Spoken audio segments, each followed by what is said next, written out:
Big Corp Bad. This is a very reductive way to look at things, and yet every time I hear something bad coming from any industry, I can chuck it off to Big Corp Bad. Oil spill in the ocean that kills thousands of animals and has years of consequences for the environment, Big Corp Bad. Child labor making our phones and people being pushed to the brink of insanity just to decrease the price of production, Big Corp Bad. Copyright in the MCA being absolute trash because Disney, UMG and co lobbied the shit out of those rights, Big Corp Bad. Crunch in every AAA game studio because games are led by hyper marketing, Big Corp Bad. This is my biased view of the world. I think big corporations that exploit their workers and manipulate laws to benefit only the corporations are bad. Are we clear? Good. It's a trap! By the time this video is released, this topic will probably be forgotten until the next scandal rolls around, but as you might have known, CDPR, the developers of the Witcher series, want to release Cyberpunk 2077 on the 16th of April 2020. The game got delayed 3 times, and while the 2 first delays got an okay reaction from the internet, the third wasn't received that well, to a point that even senior game designer Andrei had to address the death threats that were sent to CDPR developers. I want to make this very clear here. Don't send any death threats on social media to anyone. If you do that, you can actually end in court if the person on the receiving end pursues legal action. This is not a joke. Furthermore, it is stupid to send death threats to anyone because the only thing you're going to achieve is the diminishment of the well-being of the threatened person that is developing your game. And since we're already here, let me say this. Don't harass, send hate, send death threats to anyone I mentioned in this video. If I hear about you sending death threats to anyone, I will report you to the police. The best thing you can do is just send nothing, maybe share the video, but generally speaking, don't do much. Maybe like and comment on this video, that would be nice. So now that we set the stage, let me rewind to the 29th of September 2020, where Jason Schreier released the article titled Cyberpunk 2077 Orders 6-Day Work Weeks Ahead of Launch. You can go read the article yourself if you want, but to summarize, here are the major points. 6-day work week before launch will be mandatory. This goes against the promise of CDPR management to force overtime. Allegedly, overtime and crunch has been going on over a year in some areas of the company. Claim 1 and 2 are true and confirmed by one of the higher-ups at CDPR. What seems to be the point of contention is crunch itself and the third claim. So before we jump into the personal starting point of mine, I would like to define one word: crunch. Crunch or crunch time is a business practice prevalent in the software industry where unrealistic delivery dates are set by either middle or upper management or the marketing team, forcing developers to work for unreasonable amount of hours, either right before the project is due or even months or years prior. It is the 20th of October 2020. On that day, I came across a tweet from the Cyberpunk account telling everyone that the game was 1 month away. Well, didn't that age poorly? What I expected was a bunch of people maybe giving feedback to CDPR that they should maybe stop crunching their devs for this game. What I saw was a bunch of hype, as expected. I tweeted my disdain, but I will say my tweet was in poor taste, because I did threaten to genocide the human race, and the Twitter person is not necessarily responsible for crunch and crunch culture at CDPR, and wouldn't be able to do anything anyways. It wasn't my best tweet. What followed was a quick squabble between me and my buddy Craig, where the claim was made that the devs chose the 6-day work week with the quartering as a source. Me and my buddy sorted it out in private DMs, but what is important is that I was questioning myself if I was maybe wrong about this whole situation, and so I dove into the quartering video. What's going on, everyone? Most of the quarterings videos is reading articles verbatim and stating their own opinion. You should watch the video yourself. I encourage you always to check out the original source and come to your own conclusions. I might have understood something incorrectly. What I would like to highlight are 2 points that were made before the section with the Gameinformer Podcast.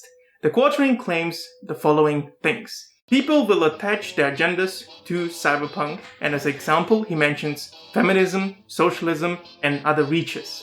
Polygon and Kotaku are worthless and clickbaity. I will try to address those really quickly. While I agree that attaching socialism to Mario is a big reach, specifically Cyberpunk is the genre that heavily criticizes corporations and capitalism. Of course, someone is going to make the connection between Cyberpunk and socialism. And for that matter, of course someone is going to make the connection between feminism and Cyberpunk, since it deals with body augmentation, one's self-identity, and role in society. There are no reaches here. These are the worst possible examples you could have chosen as a reach. Polygon and Kotaku are worthless and clickbaity. I will not necessarily disagree, but I think someone that has made over 20 videos on Brie Larson is probably not qualified to call someone out when it concerns worth and clickbait. At least Polygon and Kotaku put their sources in the articles. Jeremy here from the Quartering. At 819 is where we dive deeper into what the Quartering says. What if I told you in a video evidence exists from an actual reporter from Gameinformer who talked to the CD Projekt Red employees? They said that they were legitimately afraid to celebrate online because of these articles that CD Projekt Red wrote. And that's heartbreak. So from here we jump into the retweet from Sophia Narwitz showing a tweet from Legacy Killer HD that shows a snippet of the Gameinformer Podcast where Liana Rupert says the following things. 1. Compensation for CDPR employees is above and beyond. 2. It's short-term, I assume crunch, before launch. 3. There was a discussion if they, I assume the developers, want to do a 6-day work week or delay the game further. The majority chose the 6-day work week. 4. The Polish attitude towards game development and crunch is different. 5. Some people Liana talked to at CDPR were afraid to tell the world of their achievements because of articles like the ones from Jason Schreier. Point 4 will not be addressed, just because it doesn't really have anything to do with crunch. Even if the culture is different, crunch doesn't become magically better and healthier. Still, this is a lot to unpack, and we'll go claim by claim, slowly chipping away at them. Before we do that, I want to make something very clear. Liana is not making a case for crunch. In the podcast itself, Liana mentions that they do not like crunch because of their own experiences. It may look like it, but when they say those inflammatory articles, Liana does not mean the original Jason Schreier article. They even specify that in a later tweet, saying, "No, we didn't say anything about us. We said that devs told us and tried to point out cultural difference that other resorts didn't include.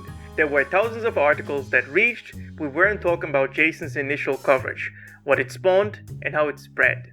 Liana and Jason don't disagree that crunch is bad. They don't necessarily disagree that crunch happened at CDPR. The difference is that Liana's take can easily be used to justify crunch and crunch culture, and what Liana says does to a certain extent sounds like a defense of crunch. So, let's analyze every point Liana made in the podcast. Point 1.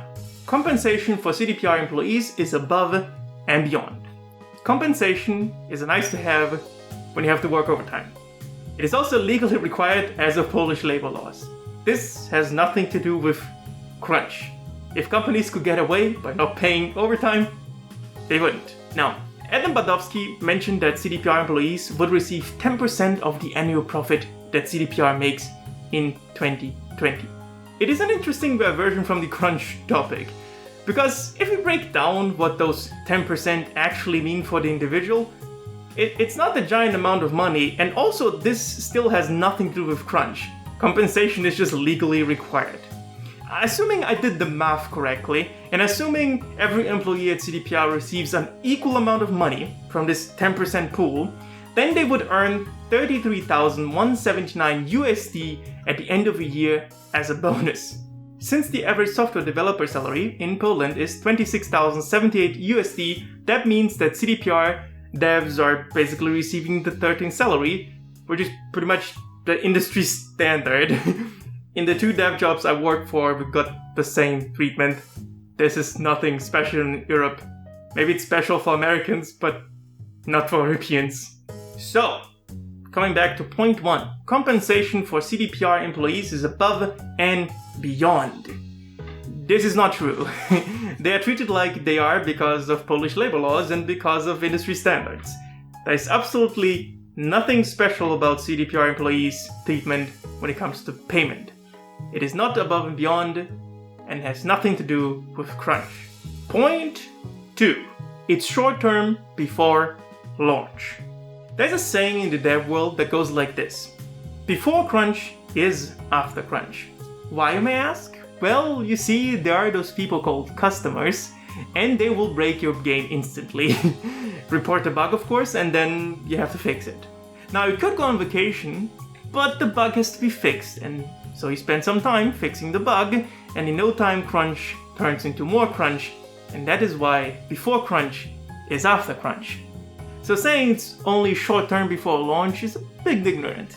I'm sure Liana meant that crunch would go on only for the few weeks, and then crunch would be gone. Here's the problem though. The game's initial release was the 16th of April 2020.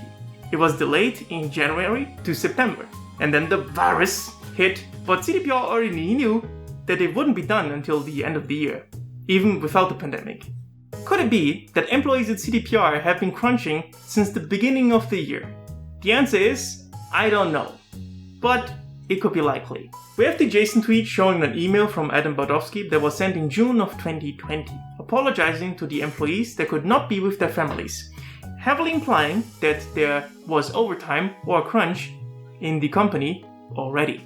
Furthermore, there's a site called Glassdoor where employees can anonymously rate companies and tell everyone about the company without suffering consequences.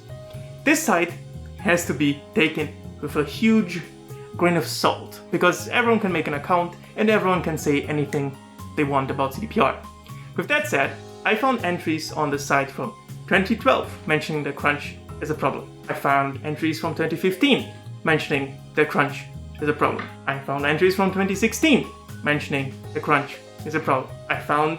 You get the point. Again, take this with a huge grain of salt. All of this could be lies. Let's instead pick the stuff we actually know about. When Jason Schreier's article came out, crunch time would be 6 weeks until the November release. Since the November release was pushed to December, the crunch period increased to 10 weeks. Here are the most important things you need to know about Polish labor laws. Working hours cannot exceed 8 hours in a 24-hour window, and the worker is entitled to 11 hours of undisturbed rest. Overtime is permitted if it follows the above rules. The maximum amount of overtime cannot exceed 150 hours in one calendar year.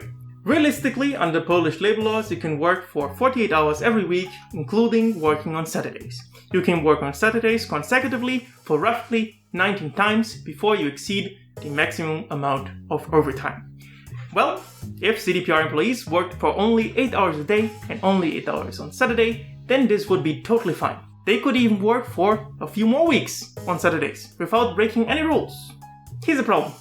Nobody works 8 hours a day in crunch mode. Most likely devs are working between 10 and 16 hours a day. Of course, this is already illegal. The maximum amount of hours you can work per day is 8, except in some cases, and developing games does not fall under those cases. Just as an experiment, let's assume devs are working at, let's say, 100 hours a week, right? With a 100-hour week, you would be roughly working 16 hours per day, which breaks the law already that mandates 11 hours of undisturbed rest for the employees. But let's say that law doesn't exist. In roughly 3 weeks, you would exceed the 150-hour overtime, meaning that in 6 weeks you would definitely break that number, and since we know that crunch is probably going on for 10 weeks because of the delay, it with certainty breaks the 150-hour overtime. So, coming back to point 2, it's short term before launch. Assuming that CDPR is not breaking the law, and assuming that the devs are only working 8 hours a day and only extra on Saturday, then yes, crunch is just being applied shortly before launch, which is understandable. Unfortunately, from reporting, we know there was at least one person working 100 hours a week, and from what I could find, crunch seems to be a thing that existed in CDPR even before Cybercrunch. We will see more evidence of that later. Point 3. There was a discussion if they, I assume developers, want to do the 6-day work week or delay the game further. The majority voted for the 6-day work week. So, It's kind of strange. In the follow-up to the third delay, Andrzej Zawadzki, senior game designer CDPR, addressed the death threats on Twitter, which you shouldn't send, by the way. I will report you. Just a quick reminder. In this thread, you will find the person behind the CDPR Twitter account. He then explained why CDPR Twitter confirmed the release date to a lot of people just to announce a new release date in the following day. I think by legal reasons, the Twitter person means insider trading. I'm not sure though. Don't quote me on that. But this is how it works. A delay in the game, since CDPR is a publicly traded company, would mean that the stock would fall. If, for example, the Twitter person knew they would announce a new release date weeks or even months in advance, then they could sell their stocks right before the announcement and then buy it back once the price fell. The same goes for developers. They are not allowed to know if the game was delayed or not because they could do the same thing as described before. If developers and other people involved in CDPR are not supposed to know if the game is being delayed or not because of legal reasons, how can they decide if the game will be delayed? I think even knowing if the game might be delayed would be breaking some law, right? There couldn't be a discussion with the developers because they're not supposed to know about it. Developers are not the ones who decide if the game is delayed or not. Therefore, the claim that there was a discussion if they want to do the 6-day workweek or delay the game further can't be true. Otherwise, CDPR would be breaking the law, right? My assumption is that it was decided from the higher-ups to do the 6-day workweek to uphold the November release, and that's it. I can imagine there was a one-sided survey that asked developers if they, generally speaking, would be okay with a 6-day workweek, but with a high certainty, there was no discussion about delays of developers whatsoever. Take also this with a grain of salt, but it was confirmed by Jason Schreier as well with the following tweet. To clear up another point, I asked a couple of CDPR devs if it was true that the majority of them wanted 6-day weeks over delay. They said the conversation never took place. Quoting, "We got the email and then a meeting with our team leaders. It was never an option or a question." So, coming back to point 3, there was a discussion if the developers want to do the 6-day workweek or delay the game further. If the question is phrased this way, then it would be probably breaking some law since the developers are not supposed to know about delays, as we have shown. If there was a general survey about 6-day workweek, I can imagine that the majority voted yes. I'm leaning more towards the discussion never taking place, because we know for sure the Twitter person didn't know about the delay because of legal reasons, and the developers only found out about the second delay the day it was announced on Twitter, also because of legal reasons. The devs finding out about the delays on the date was announced on Twitter is also confirmed by both Jason Schreier and Liana Rupert in individual articles. Meaning, with high certainty, the developers had no say in the delay decision. Developers not being able to know about delays because of legal reasons, and developers deciding about delays cannot be true at the same time. Those two things are mutually exclusive. Point 5. Some people Liana talked to at CDPR were afraid to tell the world of their own achievements because of articles like the ones from Jason Schreier. I don't understand this point. If you go to the Cyberpunk Has Gone Gold tweet, you will find an immense amount of hype. And only hype. The only reason you should be afraid of articles like the ones from Jason Schreier is if you actually have crunch in your company. Otherwise, it wouldn't make any sense. People already love CDPR. People already simp for CDPR. Why would you ever be afraid of some dipshit journalist making an article about crunch if it's not true? Since we're already on this topic, I want to tackle one point that could put the whole Liana thing in question. Liana mentions that they talked to people at CDPR that were afraid to announce that Cyberpunk has gone gold, which leads me to believe that Liana has been talking to PR people, which means that they might be talking to people whose job it is to make the company look good. I didn't mention this before because I think just outright discrediting Liana's take is bullshit, but it's questionable. Now, the same goes for Jason Schreier. We don't know who those anonymous developers are to claim, for example, that some people are working 100 hours a week. We do know that crunch is a widespread problem in the industry, specifically in the games industry, but various other industries as well.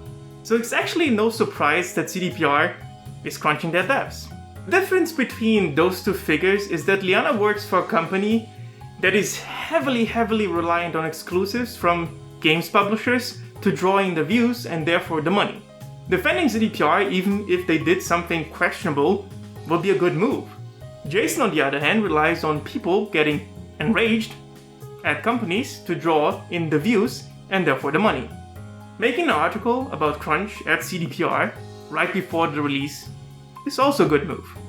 Both have financial incentives for their actions. At the end though, both agree that crunch is banned. So, why make this video at all? As I mentioned before, my buddy Craig and I talked on Twitter about this, and the quartering video was cited as a source. While the original clip from the Gameinformer Podcast has bad optics, if you search for the context and you clarify Liana's statements about crunch, their statements do not support crunch, nor do they deny crunch at CDPR. Liana just wanted to add more information to the whole situation because other articles were leaving out the nuance.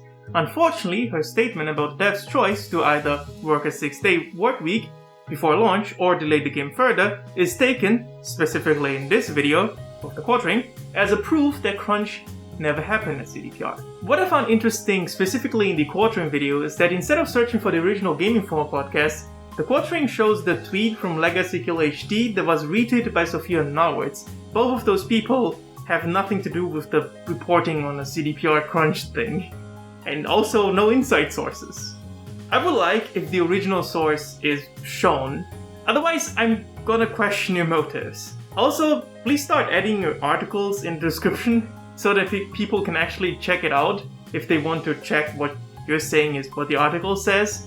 I know the quartering almost reads the video verbatim, but it would make my work and others people's work much easier if you are supposed to be a reliable information. The funny thing is that you show Liana, the person from a podcast, later in the video, so you have access to the Gameinformer Podcast, probably.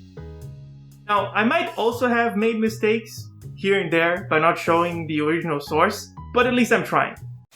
Ladies and gentlemen, we got him. The quartering follows this whole thing up with Jason's response to the Gameinformer Podcast. I will say that the wording was inflammatory. Liana never outright said that the Jason reporting was false. They heavily implied that crunch was chosen by the developers, which is most likely not true, as shown earlier, and they bring up a bunch of points that have nothing to do with crunch, like compensation, foolish worker attitude, and they fear from devs about articles like that from Jason Schreier being written. The quartering also mentions that Liana talked to the CDPR devs, and it is implied that Jason didn't, implying that crunch didn't happen at CDPR, and if crunch happened, it wasn't that bad. None of that was implied by Liana's response on Twitter, and they were referencing the wording of Jason's tweet towards the Gameinformer Podcast, and not the story about crunch. But in the quartering video, it looks like it.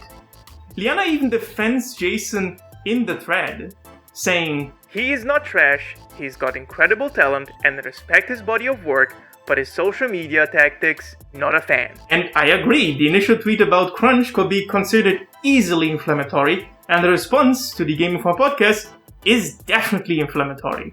The quartering should also have really waited to say that Liana is a real journalist and Jason isn't a real journalist, because they both independently reported that CDPR devs didn't know about the third delay and only found out that the game was delayed as it was announced on Twitter, because of legal reasons. Which again leads me to believe that Liana was talking to PR people and not necessarily to the devs that were forced to work a 6-day work week. All of this leads us to the last story that the quartering pulls out to discredit crunch. It's a reporting about a Facebook post from Aidin Schmilatz to which CDPR devs responded. The Facebook post is not in English, so some things might get lost in translation. Be that as it is, in the third paragraph of the original post, the writer says, "I can set a bad example that the fact that I know people from CDPR who crunch gone and talk about company of things that makes a hedgehog's hair on their head, but also those who crunch longer yet are from work it in highly satisfied and not going to move from it. As far as I understand, Adrian is confirming that people are crunching at CDPR, and there are stories about CDPR that would make one's hair stand up on the back of one's neck. Furthermore, Adrian clarifies that some people crunch and are happy with it. I don't know how he would find that out, but let's leave it at that. Furthermore, there are 3 clarifying tweets that I will read verbatim from Adrian because they are pretty self-explanatory. I see CDPR trending. Oh, crunch and bleeding hearts. Look, any CDPR dev can easily find work elsewhere.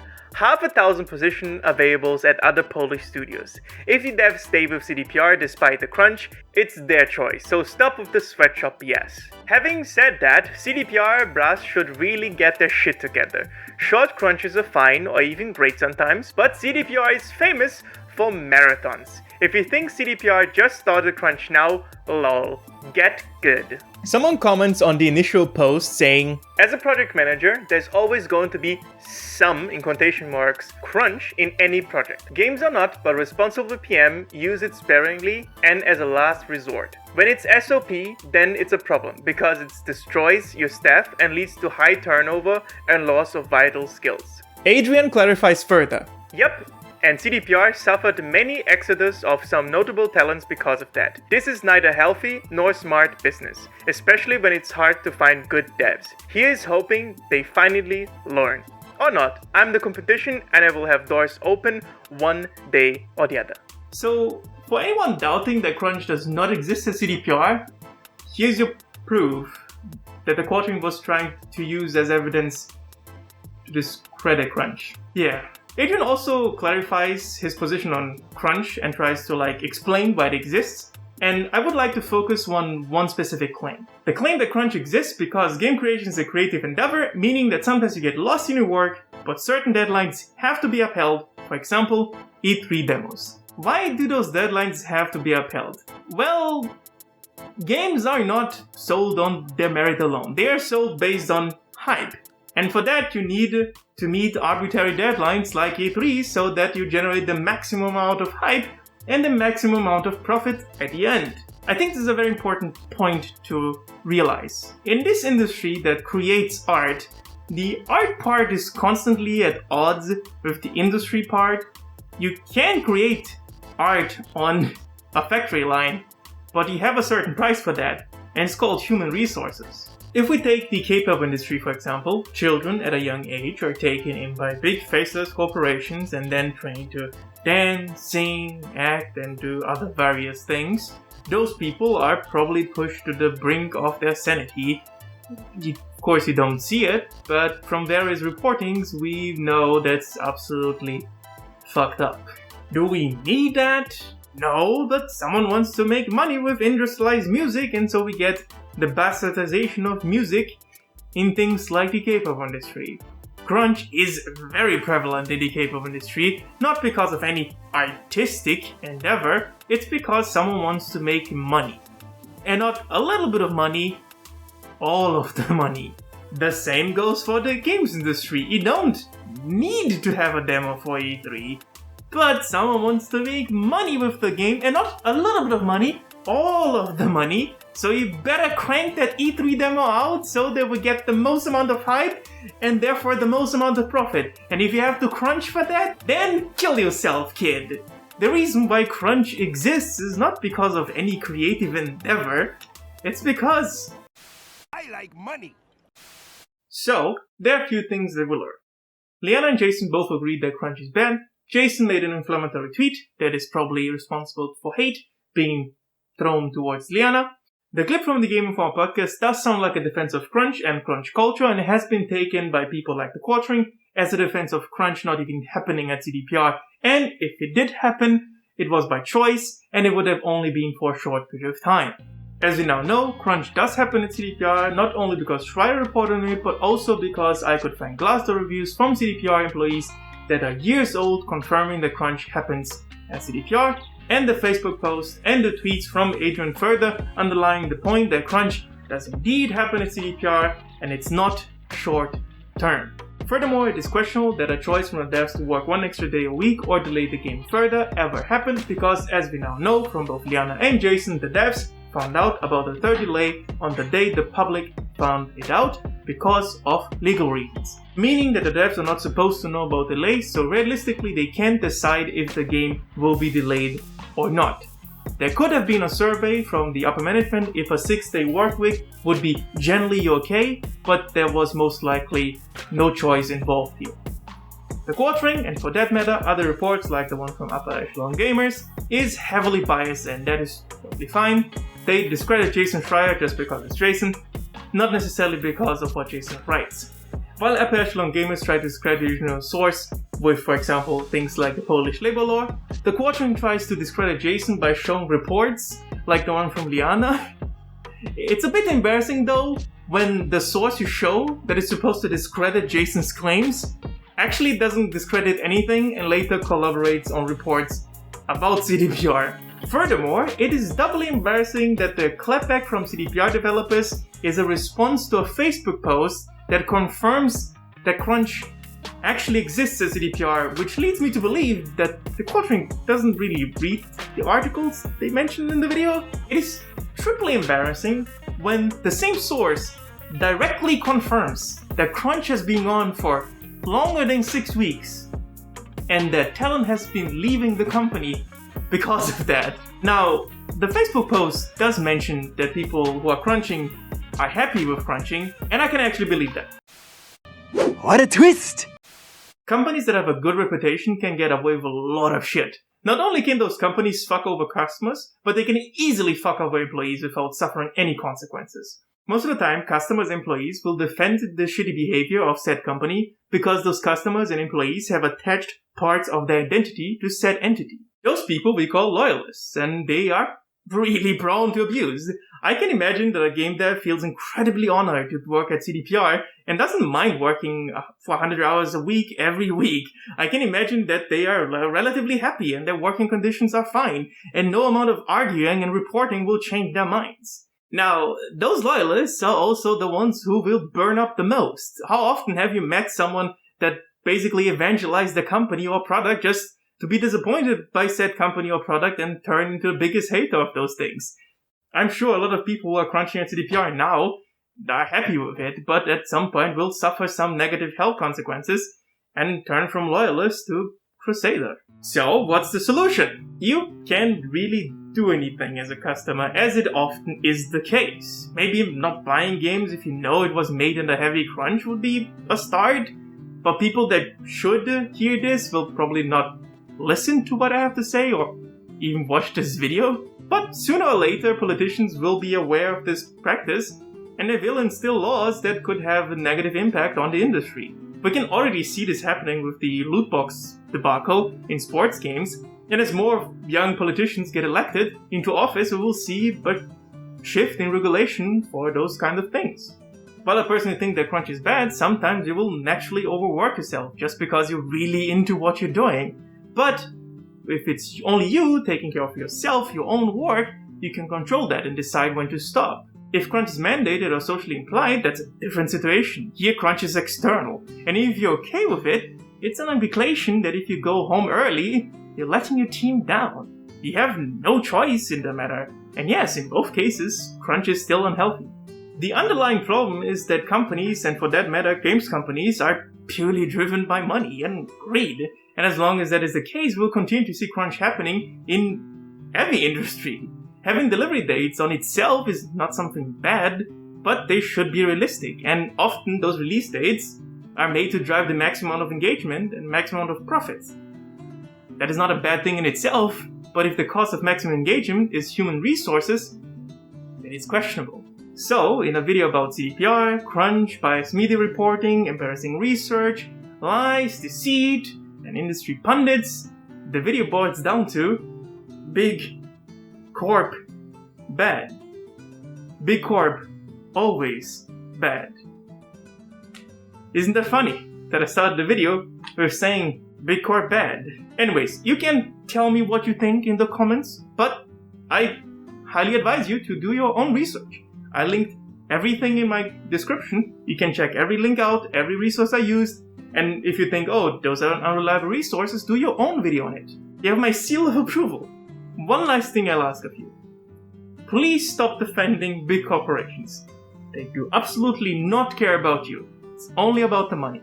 And while we're at it, don't use the court ring as a source. The court ring is a very unreliable source. Nice. I wrote this whole script on stream. Can you believe it? Wow, I have a stream here. It's links everywhere. I edited the whole thing on stream. Yeah, you should check that out. The whole shebang. Subscribe, like, comment, whatever. Here's the shit.